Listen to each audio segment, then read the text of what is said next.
আদা বাটা, টমেটো বাটা, হলুদ, ছানা, কাজু কিশমিশ, সেদ্ধ করা ছোলার ডাল, সানরাইজ গরম মশলা, জিরের গুঁড়ো, নুন, কাশ্মীরি লঙ্কার গুঁড়ো। সর্ষের তেল দিয়ে শুকনো লঙ্কা, দারচিনি, তেজপাতা,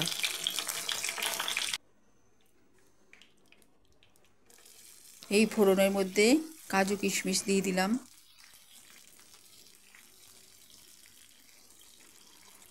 আদা বাটা,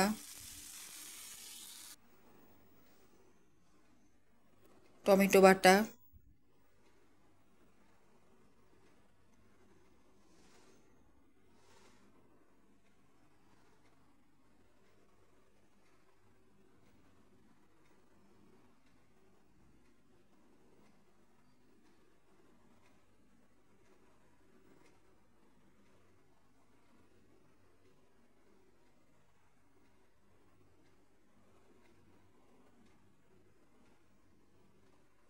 তেল ছাড়লে পরে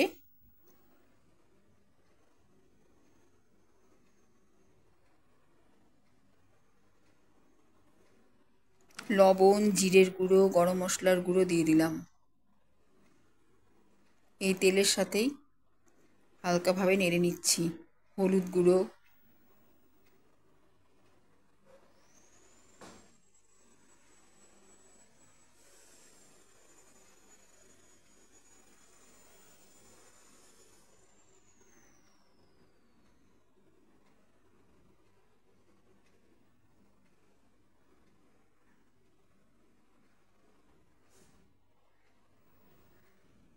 সামান্য জল,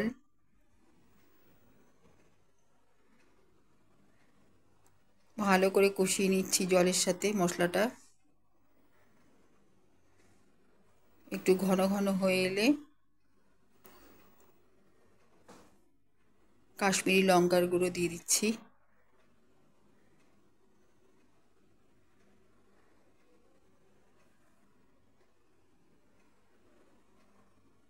ছানা,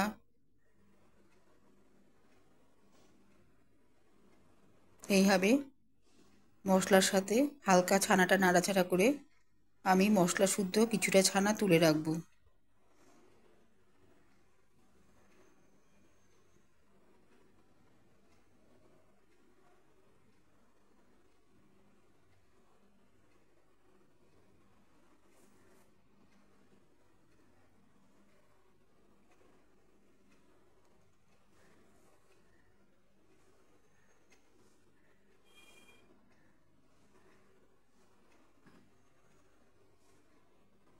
এবার এতে সেদ্ধ ডাল দিয়ে দিলাম।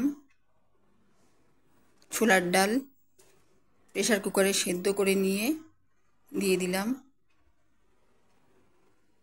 সবই পরিমাণ মতো, যতটুকু ডাল সেই আন্দাজে সব কিছু দিতে হবে।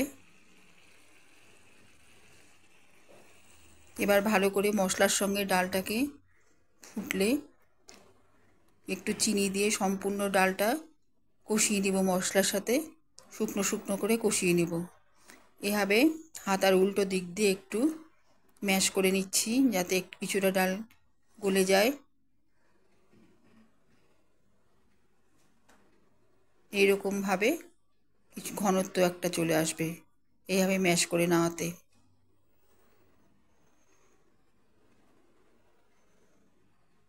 সম্পূর্ণ মশলাটা আমি ডালের সঙ্গেই মিশিয়ে নিলাম, কষিয়ে নিলাম।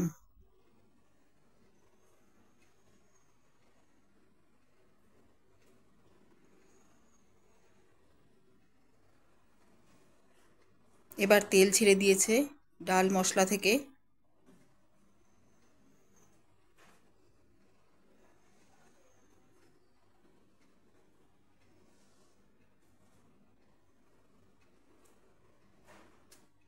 তেল ছেড়ে দেওয়ার পর আমি জল দিয়ে দিলাম।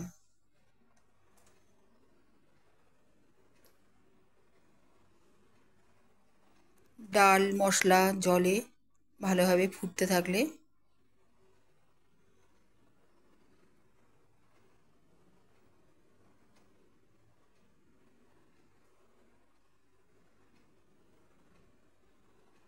কষিয়ে রাখা মশলা শুদ্ধ ছানা এর মধ্যে দিয়ে দিলাম।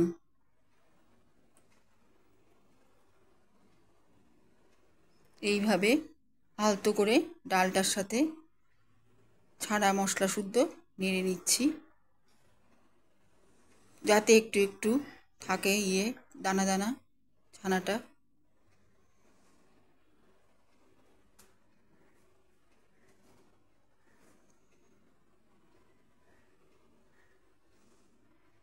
ডাল পুরো রেডি। এবার একটু ঘি দিয়ে আমি নামিয়ে নেব।